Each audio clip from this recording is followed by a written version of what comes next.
your husband got my wife pregnant. Pay for damages. On the day of a major life event, a wedding. An outrageous statement came out of my brother's mouth. It was a moment of weakness. Please, pay the damages. Saying that, my sister-in-law broke down in tears. We were all taken aback by the sudden situation, but after a while, laughter began to well up within us. My name is Lindsay. I'm a 32-year-old office worker. Until I was 29, my life was nothing but work, not that I was completely dedicated to it. But I had no other engagements in life. However, 3 years ago, after being introduced by a friend, I started dating Tony. I had never thought about marriage before, but when he suddenly suggested, "Let's get married," I immediately agreed. Life really is unpredictable. Once marriage was on the table, the first thing to consider was how to break the news to our parents. Visiting Tony's parents first, I found them to be very kind. And I felt confident that we could get along well. The greeting at my in-laws went without a hitch. Next, it was time to visit my own family, which is where my troubles began. My father is a regular salaried worker, and my mother is a homemaker. They're just an ordinary couple, not difficult in any way. The problem isn't with my ordinary parents. The issue is with my not-so-ordinary brother. My brother Robert, 3 years my senior at 35, has been married for 5 years. He and his wife, my sister-in-law Julia, have no children. That's a matter between them, and I don't mind it. Our parents also don't fuss over having grandchildren, understanding that life comes as it may. However, Julia's family seems to be more concerned, often saying to me, "You, being unmarried, wouldn't understand these worries." How enviable. I thought it was tough, but was surprised when a friend suggested they might be making a dig at my single status. Really? Is that a dig? I laughed it off, insisting I wouldn't become a bitter person over such thoughts. My relationship with Julia was neither particularly close nor distant, just somewhere in between. But my relationship with my real brother was different. Or rather, he has always been a difficult character, needing to be superior to me. Since childhood, he has constantly put me down, saying things like, "You really can't study, a girl who can't get boys, not loved by our parents." In contrast, he would boast about his perfect scores, a bountiful Valentine's Day chocolate haul, and how our parents loved him more. But I knew the truth. The tests he showed off with good scores were actually easy ones taken during supplementary lessons or review tests with questions meant for younger students. I am very well aware that he never shows the real test results that matter for grades. They go straight to the trash can. His Valentine's chocolates were mostly cheap candies, gathered by pleading with his classmates for obligatory gifts, even if they're just 10-cent chocolates. As for parental affection, there was no such disparity. From my perspective, our parents treated us very equally. In a way, my brother seemed pitiable. Thus, I never felt inferior and maintained a cordial distance, looking at my brother with a bit of pity.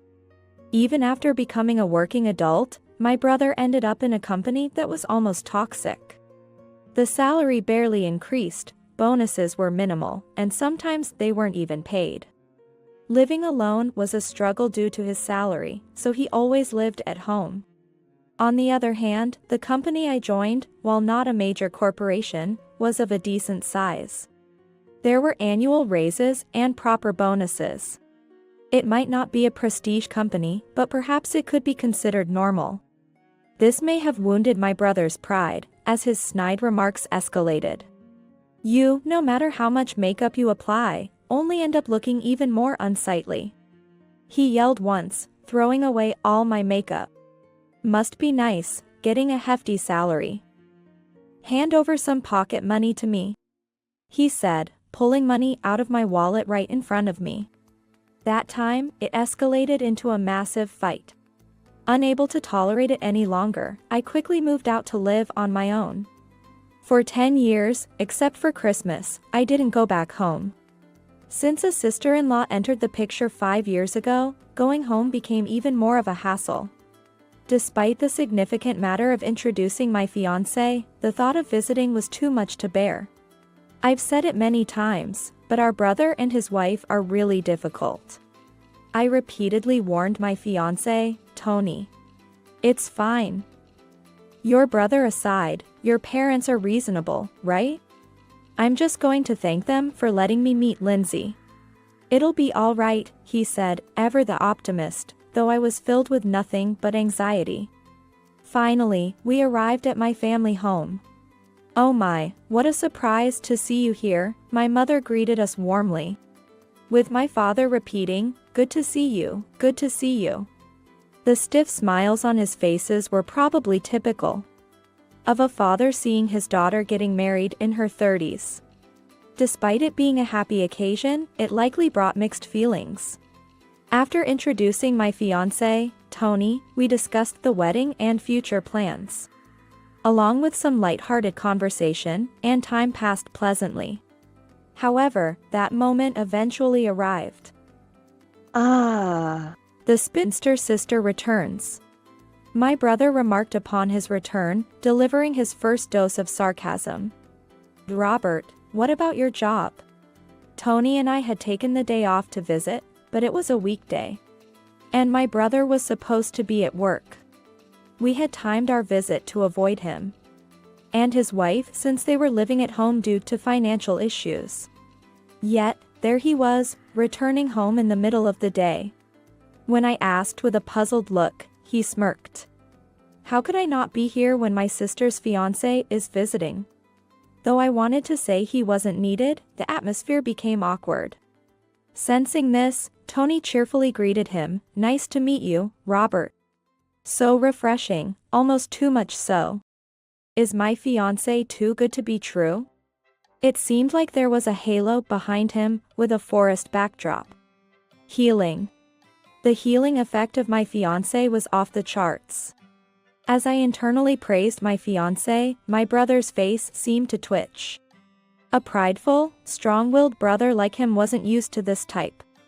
If he felt overshadowed by Tony's continuous smile, another voice soon echoed, I'm home.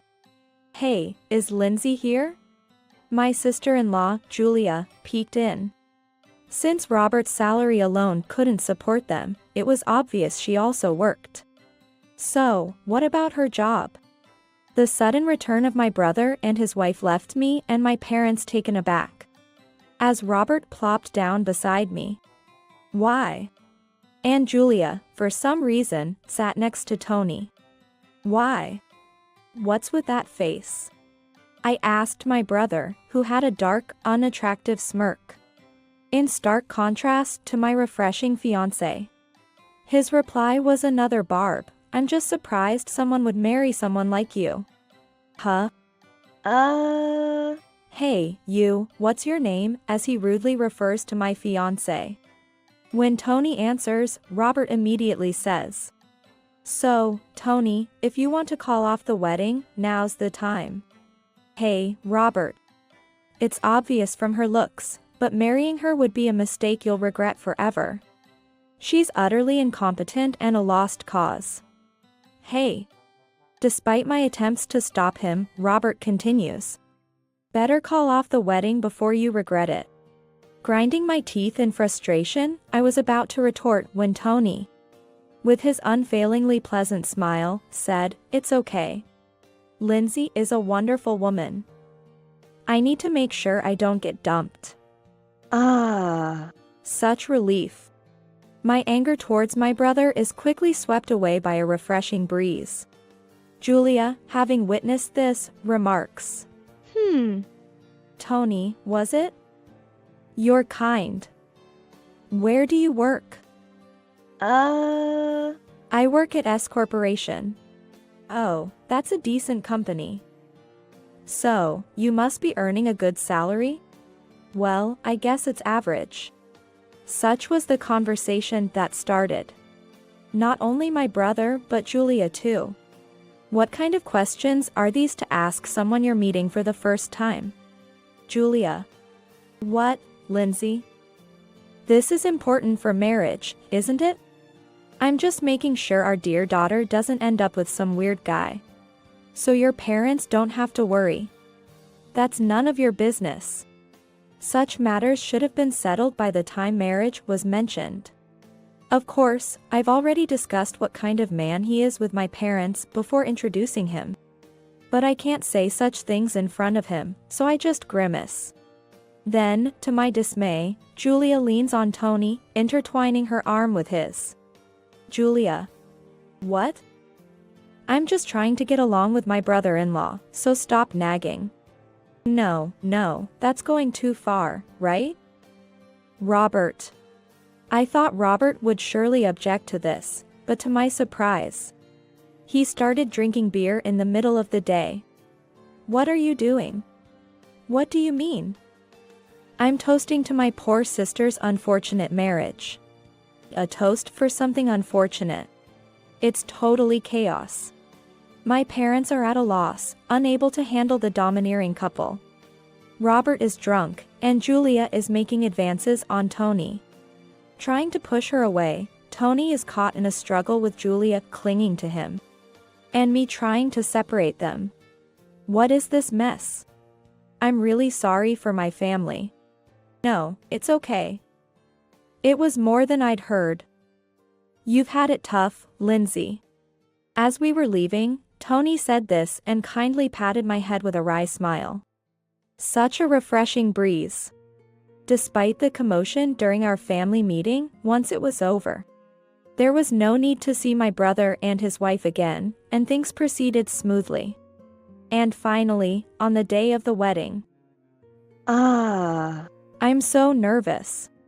The one feeling tense in the bride's dressing room is me. Are you okay, Lindsay? Seeing my pale and serious face, my mother called Tony over.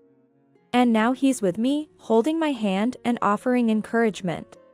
He really is more than I deserve.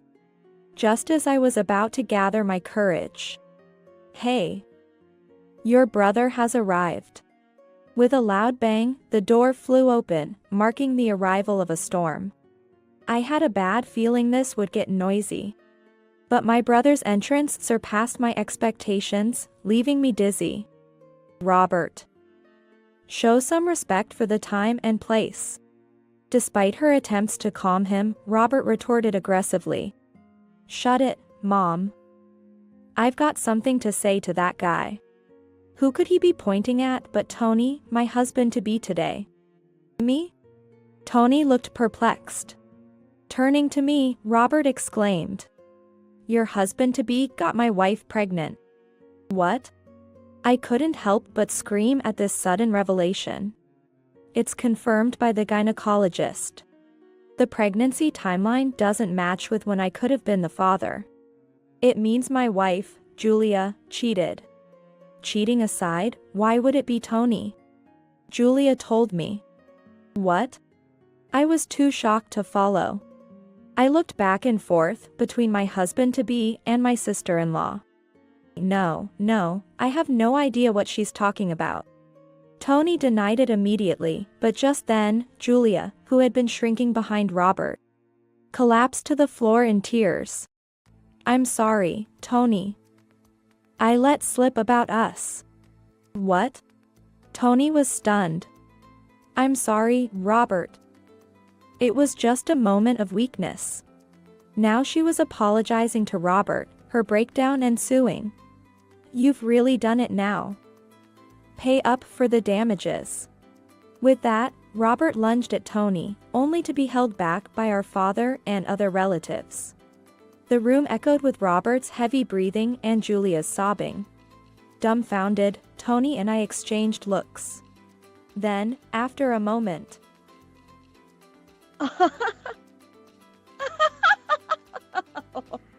I burst out laughing first, and unable to contain himself, Tony followed. Once we started, there was no stopping us. Despite my makeup running from the tears, I couldn't stop laughing, leaving everyone around us in shock. What's so funny? As Robert looked annoyed, just because, right, Tony?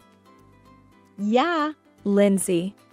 We looked at each other, tears in our eyes, and burst out laughing again. How can you laugh at a time like this?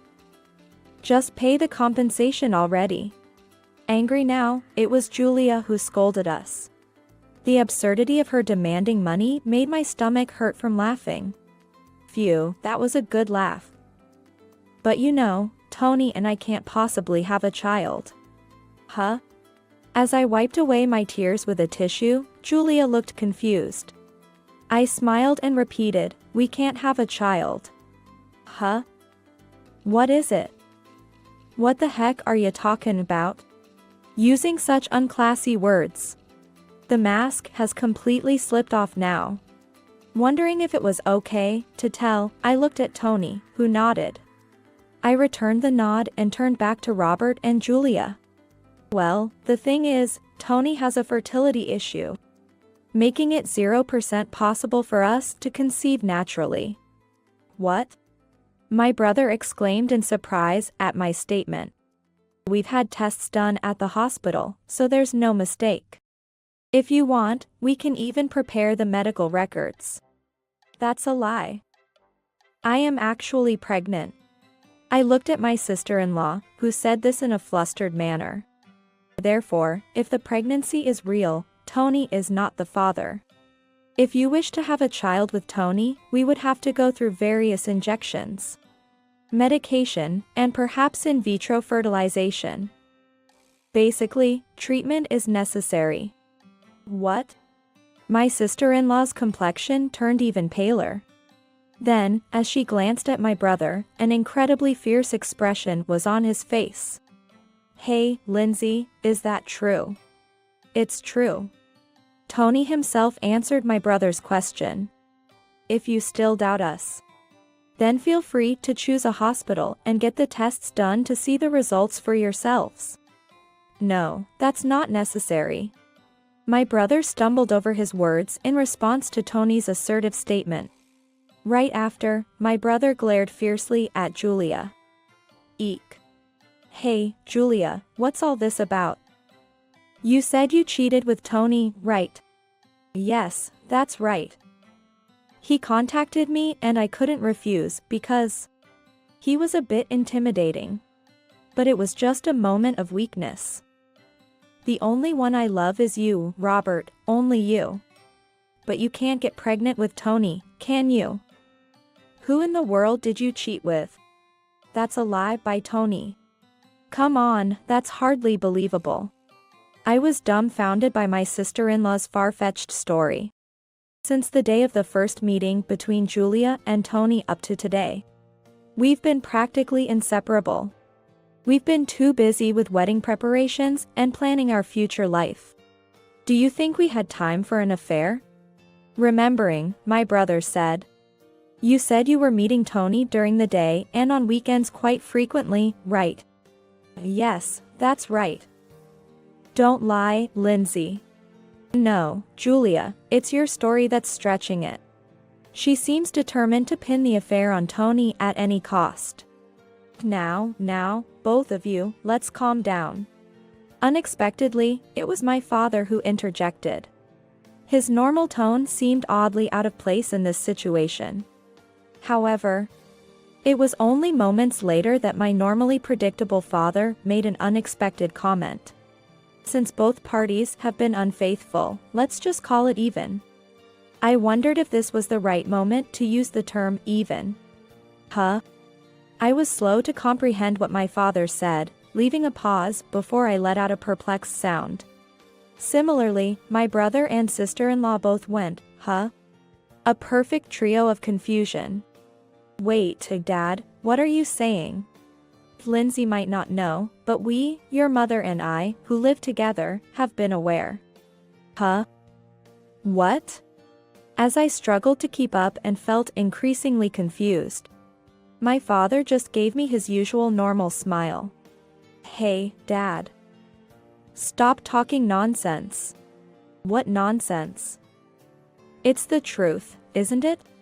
My brother was flustered, but my father responded with his usual nonchalance. At this point, normal was starting to seem quite scary. "Father, what do you mean?" When Julia asked, my mother, still smiling in her usual way, answered. "You see, Robert has been seeing another woman. It seems like he often takes off work to meet her. Even arranging rendezvous right in front of our house. It's impossible for us not to notice." "What?" My sister-in-law couldn't help but exclaim. "And Julia, meeting up with men at the station nearby isn't wise either. We've received a mountain of eyewitness reports from the neighbors." "What?" This time, my brother shouted in response to my mother's words. "According to our parents, both my brother and sister-in-law have been frequently spotted in the neighborhood meeting up with unknown members of the opposite sex, linking arms and looking cozy as they headed off somewhere. They've been seen by neighbors and various locals, and the rumors have reached our parents. In other words, both my brother and sister-in-law were cheating." What a mess. "Hey, Julia, what's this about you cheating? You've been cheating too. I didn't get the other woman pregnant. I didn't plan on getting pregnant either. What's with that attitude? Fine, we're getting divorced. Pay me compensation." "What did you say?" "I'd rather not be with you. You pay me compensation." Wow, this is what they call a quagmire. Just when I thought things couldn't get any more out of hand, my father snapped his fingers. Immediately after, uncles and adult cousins came swarming in, grabbing my brother and sister-in-law by the arms and pulling them out of the room. As they were being escorted out, my brother and sister-in-law continued to argue. "It's your fault." "No, it's your fault," making for a disgraceful exit. The commotion faded as they left the room, eventually disappearing entirely. I later heard that my uncles had given them a stern talking to and sent them on their way. The room fell silent. "I'm so sorry." Thinking to myself what a storm this was, I deeply apologized to my soon-to-be husband, Tony. "Are you disgusted by marrying into a family like mine?" That was my biggest fear. I was prepared for the possibility that our marriage could be called off.